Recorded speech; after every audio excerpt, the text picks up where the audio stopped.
My name is Chuck Goodson. I'm from Wichita, Kansas. Retail guy, nothing glamorous, just the kind of work where you smile until your face hurts and pretend you don't notice the way people treat you when they're having a bad day. I'm married, 2 kids.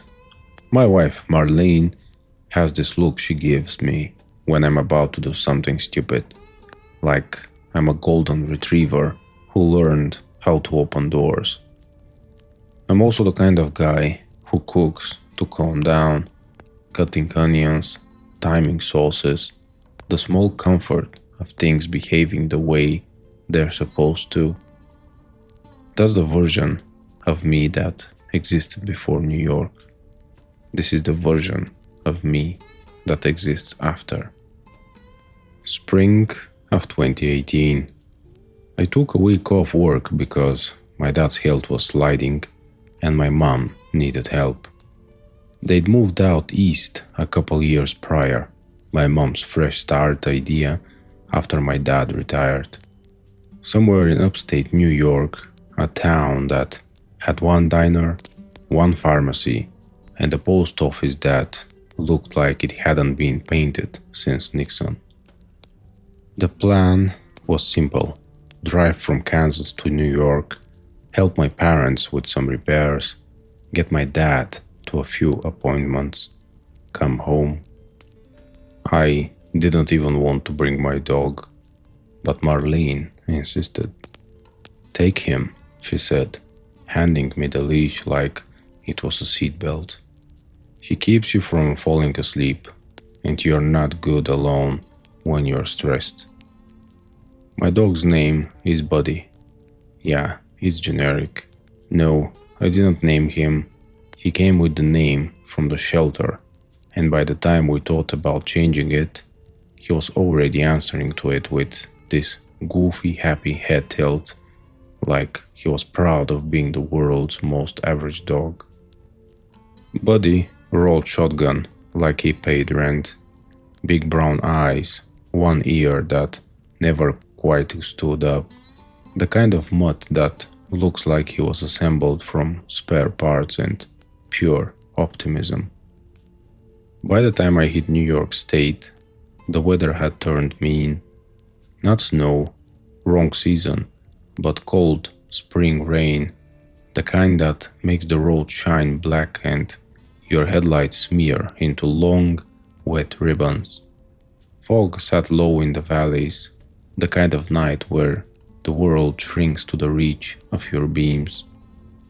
I'd been pushing too long.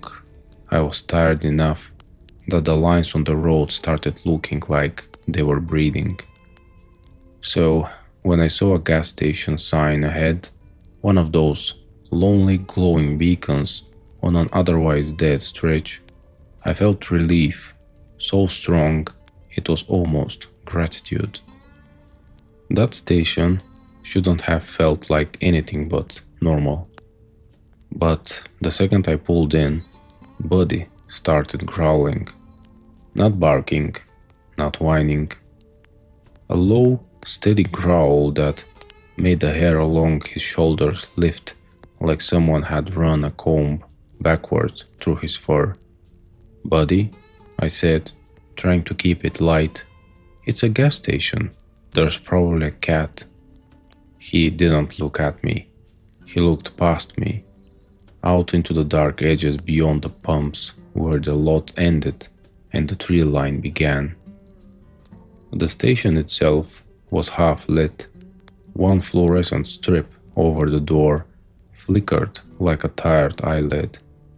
The windows were plastered with sun-faded posters: lottery, coffee, hot dogs 2 for $3, the kind of place that smelled like wet asphalt and burnt grease. There was one other car in the lot, parked crooked near the side, an older sedan with its lights off, no one inside. I remember noticing that because it felt abandoned, like it had been left in a hurry, like the driver had stepped out for a second and never came back. That thought sat weird in my gut. Buddy kept growling. I clipped the leash on him anyway. I didn't like leaving him in the car in weather like that, and I didn't like leaving myself alone. The bell over the door jingled when we went in. A man behind the counter looked up, late 50s maybe, face like worn leather, a thick grey mustache. His eyes flicked to Buddy and then to my face. "You're not from around here," he said. It wasn't a question. "No," I said, "just passing through. Need gas and coffee." Buddy's growl dropped into something else. Not louder, just deeper, like it found a note that lives inside thunder. The clerk didn't like it. I saw his throat work. "You headed north or east?" he asked. "East," I said, "upstate near I named my parents' town." His expression tightened. He glanced at the rain-smeared windows, like he expected something to be standing there. "That way, you'll hit the old logging road if you keep going straight," he said. "Don't." "I'm using GPS," I said, half laughing. He didn't laugh. "You'll lose signal," he said, "if it tries to reroute you onto anything that says County Road after midnight. You ignore it. You hear me?" That got my attention. "Why?" I asked. He stared at me for a moment, and then his eyes dropped to Buddy again. "Your dog knows why," he said quietly. "He smells it." Buddy's lips curled back, a soft snarl. He wasn't looking at the clerk anymore. He was looking at the cooler doors along the wall, the glass front fridges where soda and beer were lined up in neat rows. Except one of those doors didn't reflect right. You know how glass at night shows you the room behind you? A faint mirror? This door showed something else. Not the aisle, not me, not Buddy. It showed a patch of woods. Dark trees, rain falling through branches, and this part I still don't like writing. Something tall and pale, standing between them. Too still, like it wasn't a living thing so much as a shape the forest had decided to hold for a moment. I blinked hard. The reflection changed. Now it showed the aisle again, like normal. My mouth was dry. I hadn't even bought the coffee yet. "Okay," I said, forcing my voice to stay normal. "That's creepy advice, man." He leaned forward over the counter, voice lower. "You got family?" he asked. "My wife, 2 kids." His eyes narrowed like he was picturing them, like he was measuring what the risk would cost. "Then you don't stop again," he said. "You fill up, you go, you keep your dog with you. And if you hear anything, knock, anything, on your car," he paused, like the words themselves were dangerous. "You don't answer it. You don't look. You don't roll your window down." My skin prickled under my jacket. "Is this like a local crime thing?" I asked. "People messing with drivers?" He shook his head once. "No," he said, "not people." Buddy started pulling toward the door like he wanted out, like whatever was outside was better than whatever he'd sensed inside. That made no sense, and it scared me more than the clerk's warning. I bought my coffee. I didn't drink it. My hands were shaking too much, and I didn't want the clerk to see. On the way out, I glanced out the sedan parked crooked by the side, and I saw the driver's door was open a crack, just enough to look like the car was exhaling. The rain had thickened, turning the lot into a shimmering black mirror. The trees beyond the pumps were a wall of wet darkness. I got Buddy in the car, shut the door, locked it. Then I stepped back out to pump gas. The station was quiet, no highway noise, no distant traffic, just rain on metal and the faint buzz of the lights overhead. As the pump clicked and chugged, I felt that old instinct I'd had since I was a kid. Someone's watching me. I looked toward the tree line. Nothing, just branches swaying. Then, from the far edge of the lot, I heard a sound, soft, wet footsteps on asphalt. I turned. A figure was standing near the crooked sedan. I didn't see it walk in, it was just there. Tall, too tall. The rain slid down it without seeming to soak it. A pale outline, like skin stretched thin over something that wasn't built right. The station light flickered, and in that instant, the figure's face turned toward me. It didn't have eyes the way people do. It had the suggestion of eyes, like indentations where eyes should be. Buddy erupted in barking inside the car, slamming his paws against the window so hard the glass rattled. The figure's head tilted, and I swear to God, on my children's lives, I heard my wife's voice from the figure. Chuck? Soft, familiar. Like she was standing behind me. My whole body tried to turn. My brain lit up with instinct. Marlene? Here? How? But the clerk's warning snapped in my head like a rubber band. Don't answer. Don't look. Don't. The pump clicked off. I grabbed the nozzle with clumsy hands, shoved it back, slammed the gas cap shut. I didn't take my eyes off the ground near my boots. I could feel the pressure of that thing's attention like a hand on the back of my neck. Buddy was barking like he wanted to tear the door off its hinges. Okay, I whispered, and it came out like prayer. Okay, okay, okay. I got in, locked the doors again, even though they were already locked, started the engine. The headlights swept across the lot. The figure was closer, not running, not walking fast, just closer, like distance didn't mean what it was supposed to mean. I threw the car into reverse so hard the gears clunked. And Buddy? Buddy lunged toward the windshield, hackles up, barking until foam speckled his muzzle. The figure's head turned, very slowly, toward Buddy. Then the station lights flickered again, and when they steadied, the figure was gone. Not walking away, gone, like it had been erased. I backed out fast, tires spitting water.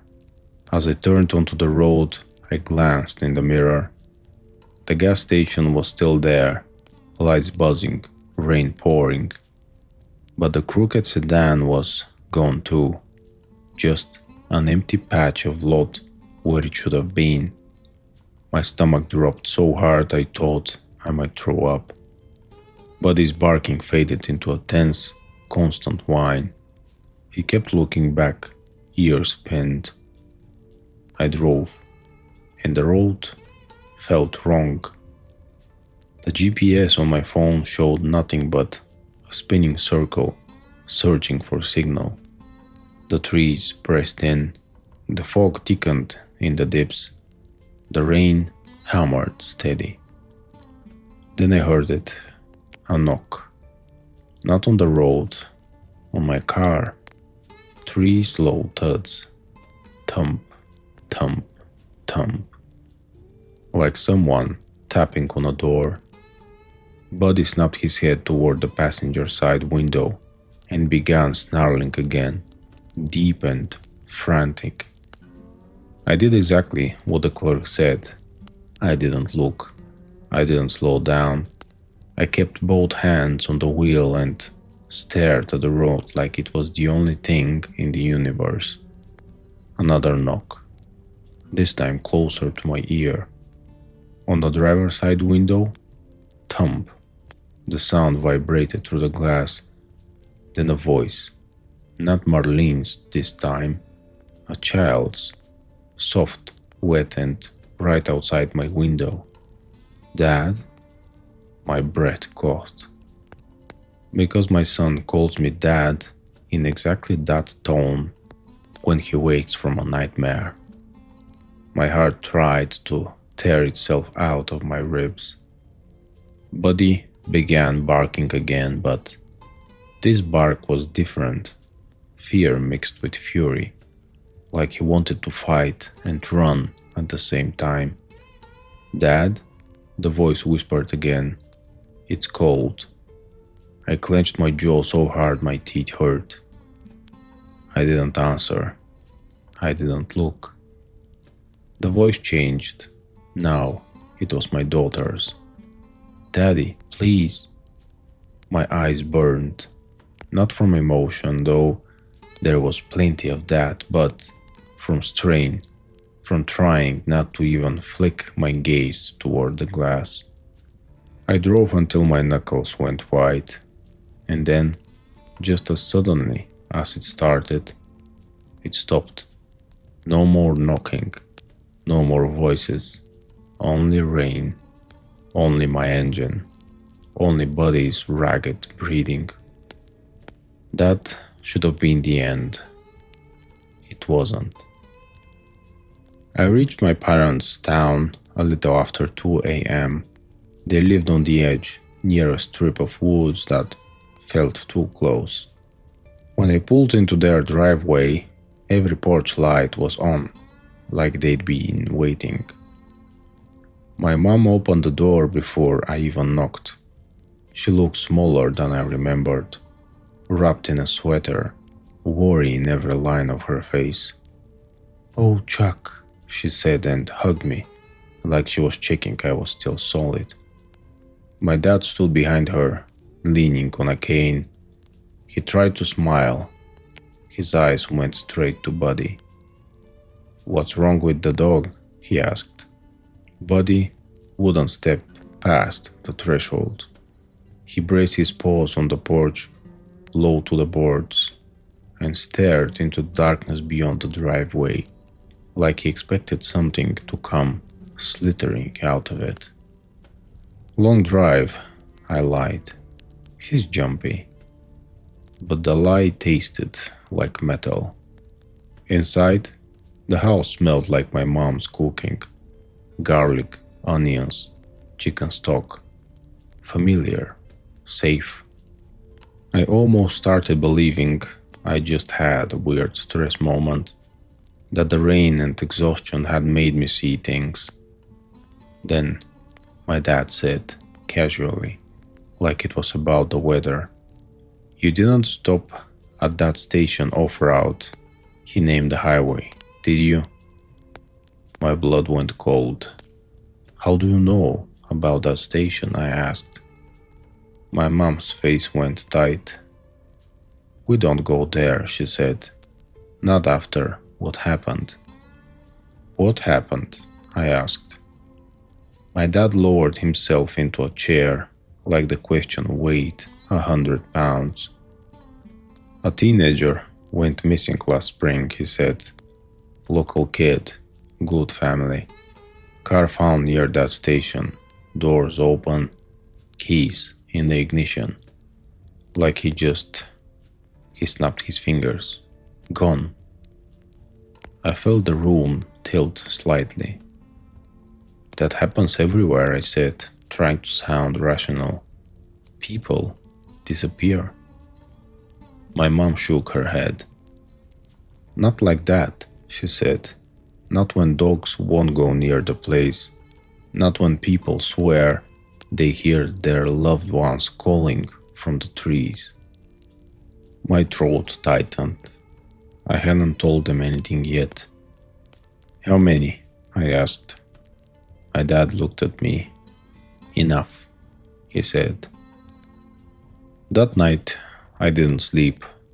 Buddy slept pressed against my leg like he was trying to anchor me to the world. Every now and then, he'd lift his head and growl at nothing. And every time, I'd stare at the window and listen to the rain, waiting for a knock that never came. Over the next few days, I helped my parents with repairs. I cooked dinners because it made my mom relax and it gave my hands something normal to do. I took my dad to appointments. I tried to be normal, but there was a feeling that clung to me, like damp clothes you can't quite dry. One afternoon, my mom asked me to pick a prescription from the pharmacy in town. Easy, 10 minutes there and back. I took Buddy with me because by then I wasn't going anywhere without him. It started raining again as soon as we left the driveway, like the sky had been waiting. Spring in upstate New York felt less like rebirth and more like the world sweating. On the way back, my phone buzzed with a text from Marlene. Kids miss you. Call when you can. I smiled, despite myself, and hit voice call. It rang once, twice, then nothing. Not voicemail, not dropped call, just a soft, wet sound like breathing on the line. I frowned. Hello? A pause. Then Marlene's voice, crystal clear. Chuck? She said. Relief hit me. Hey, hi. But she didn't respond to what I said. She just repeated. Chuck? And there was something off about it, like the rhythm was wrong, like it was someone reading her voice from a script. Where are you? She asked. In the car, I said, driving back to your... Where are you? She repeated, exactly the same. Buddy lifted his head and growled. My hands tightened on the wheel. Marlene, are you messing with me? A pause. Then softly, pull over. I felt ice spread through my chest. Pull over, her voice said again, but the tone changed. Lower, thicker, like something was trying to wear her sound like a coat. Buddy began barking. I hung up so fast my finger hurt. The call ended. My phone screen went dark for a second, then lit again. Incoming call. Marlene. My stomach flipped. Buddy was snarling now, teeth bared at my phone, like it was a snake. I didn't answer. The ringing stopped. Then a text arrived, but not from Marlene's normal thread. It was from an unknown number. You should have looked. I almost put the car in a ditch. I drove the rest of the way with my eyes locked forward and my phone face down in the cup holder, like it might bite me. When I got back, my mom took one look at my face and knew something had happened. I told them everything about the station, the reflection, the voices, the knocking. My dad listened without interrupting. His jaw clenched so tight, the muscles jumped. When I finished, he nodded once. Old stories, he said. The locals call it a lot of things, but the one I heard growing up, He hesitated, like saying the name was a risk. A mimic, he said, or sometimes a lure. Some people, his eyes flicked to Buddy.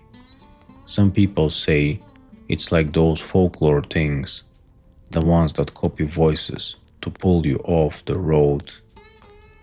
I stared at him. Like what, like a monster?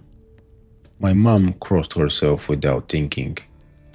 It's not supposed to be talked about, she whispered. That's what the neighbors said. The ones who lived here before us. I laughed once, sharp and humorless. Well, I didn't get the memo. My dad leaned forward. Chuck, he said, you saw it once. That's bad. That means it noticed you. If it can reach you by phone now. He didn't finish, he didn't have to. 2 nights later, the storm hit hard. Rain like a drumline, wind pushing branches against the house. The power flickered once, twice, then held. The kind of night you expect a tree to fall through your roof. My dad went to bed early, my mom too. I stayed up in the living room with Buddy, pretending to watch TV with the volume low. At 1:12 a.m., Buddy stood up so fast he knocked over a lamp. He didn't bark, he didn't growl. He froze, staring at the front door like it had just spoken. Then came the knock, 3 slow thuds. Thump, thump, thump. My skin went cold. Buddy's hackles rose. A low vibrating growl started in his chest. I didn't move. The knock came again. Then a voice, my dad's voice, from outside. Chuck, it said, weak and strained. Help me. My blood turned to ice. My dad was upstairs asleep. I could hear his snoring faint through the floorboards. The voice outside continued, softer now. I fell, it said. I can't get up. Buddy snarled, but he also stepped backward, like he wanted to put distance between us and the door. My hands shook. I grabbed the nearest thing that felt like a weapon. My dad's heavy flashlight from the side table. It was one of those metal ones, the kind you could crack a walnut with. The voice outside changed. Now it was my mom. Chuck, please, it cried. It's cold out here. My eyes stung. I squeezed them shut. I didn't answer. I didn't open the door. Another knock. Harder. The doorknob rattled once, as if someone had tested it. Buddy barked then. One explosive bark that shook his whole body. The house seemed to hold its breath. And then, a slam. Not a knock. A slam, like a battering ram, had hit the door. The whole frame shuddered. Dust puffed from the trim. Buddy yelped and lunged toward it, barking like he'd lost his mind. I stumbled back, heart hammering. I could hear my parents upstairs now. Movement, voices. My mom calling my name. Chuck, my dad shouted. What's happening? Another slam. The door bowed inward slightly. I ran to the hall closet where my dad kept an old shotgun. Not some tactical thing, just a simple, worn hunting gun he'd had forever. He'd stopped hunting years ago, but he'd never gotten rid of it. Traditional old men, they'll throw away a couch before they throw away a weapon. I grabbed it and checked it with shaking hands. 2 shells in the side pouch. I loaded them like I'd seen him do 100 times as a kid. My dad came downstairs in sweatpants, eyes wide, gripping his cane like it was a spear. My mom behind him, pale as paper, clutching a rosary. She heard a slam and made a sound like she'd been punched. "What is that?" she whispered. Another slam. The lock groaned. I held the shotgun up, aimed at the door like that made sense. Buddy was between me and the door, barking, snapping at the air. My dad said my name sharply. "Don't open it," he warned. "I'm not." I snapped back, too sharp, too scared. The voice outside changed again. Now it was my wife, Marlene, soft and crying. "Chuck, please, I'm here. Let me in." My mom covered her mouth. My dad went rigid. "How does it know that?" my mom whispered. I swallowed bile. "It heard me," I said, "at the station." The slams stopped. For a second there was only rain. Then the voice, Marlene's voice, came one last time, right against the door, intimate as a whisper through a cracked window. "You looked at me," it said. And then the slam hit like a truck. The deadbolt tore out of the frame with a sound like snapping bone. The door flew inward. Buddy launched forward with a scream, bark I didn't know a dog could make. Something hit him, something invisible, in the dark, and he yelped, tumbling back, claws crabbing on the floor. In the doorway stood a shape, tall, too tall, pale like wet paper. And its face? It wasn't one face. It was shifting, like it couldn't decide which mask to wear. A blur of familiarity. My mom's eyes, my dad's mouth, Marlene's chin, my son's brow. My brain refused to accept it, like it kept trying to file it under dream and couldn't. I fired. The shotgun blast lit the room orange, white, and punched my shoulder like a fist. The sound was deafening. The shape jerked, not falling, not bleeding, but recoiled like the noise itself hurt it. It made a sound then, not a scream. A wet, guttural croak, like something deep underwater trying to breathe air. Buddy scrambled up and bit at it, teeth snapping at empty space, until suddenly there was something there, and Buddy's jaws closed on it. Buddy yelped again, and I saw red, his mouth, his fur. My mom screamed. My dad swung his cane into the doorway like a madman. The thing slammed the doorframe with one long arm, slammed it like it was angry at the wood itself, and the whole wall shook. Then it moved, not stepping back, not turning. It just folded into the rain and darkness, like smoke being sucked out. And the doorway was empty again.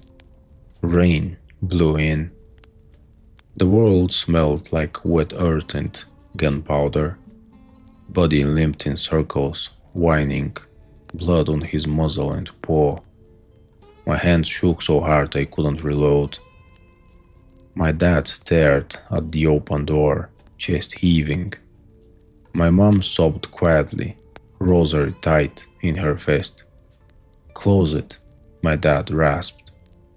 I did. I slammed the door shut and shoved a chair under the handle, like a cartoon, because my brain had stopped being smart and started being primal. We didn't sleep that night. We sat in the living room with lights on, shotgun on my lap, body pressed against my leg, shaking like a leaf. At dawn, the rain eased to a drizzle, and on the porch where the thing had stood, there were marks, long, deep gouges in the wood. Not claw scratches like an animal, more like pressure dents, like something heavy had leaned in. And there was something else, a smear of mud leading away from the porch and then stopping abruptly, as if the trail had simply decided it didn't need to touch the ground anymore. I left that same day. My parents begged me not to go, not in the stormy weather, not with whatever that was still out there.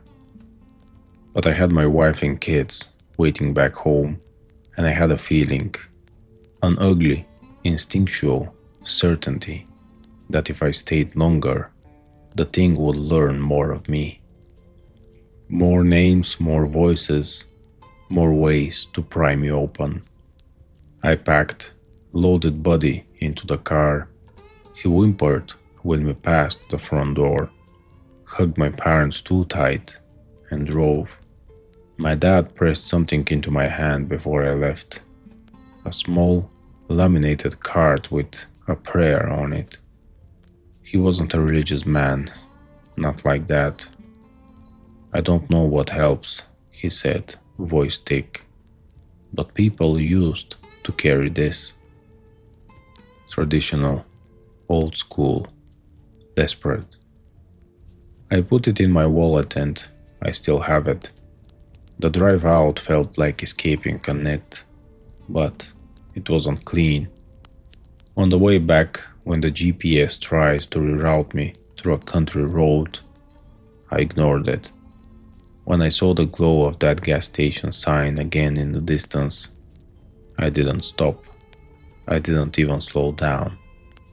Buddy growled as we passed, staring out the window like he could see something in the woods that my eyes refused to acknowledge. And then, as we got beyond it, my phone buzzed. A text from an unknown number. I can wait. I threw my phone into the passenger floorboard like it was on fire. Buddy barked once, sharp and warning, and then went quiet. The rest of the drive was uneventful, which is almost worse, because it lets your brain start doubting you. By the time I got home to Wichita, I was pale and ragged, and my wife said I looked like I'd seen a ghost. I told her I'd just been stressed.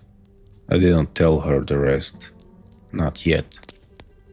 Buddy's wound healed, a deep gash on his paw that the vet said looked like a puncture and tear combined, and asked if he'd gotten into barbed wire. I nodded and lied. I got back to retail, back to normal, except normal didn't stick right anymore. Sometimes at night, when the house is quiet and the kids are asleep, Buddy will lift his head and growl at the dark hallway, like he hears something shifting in the shadows. Sometimes my phone will ring from a blocked number. I never answer. And here's the part that makes my stomach twist into knots, even now. In 2023, 5 years after that night, there was a news article that popped up on my feed. A missing person case reopened in upstate New York. A teenager gone near a gas station. Car found. No body. They'd found something in the woods during a flood cleanup. A wallet. Waterlogged, swollen, but still holding together.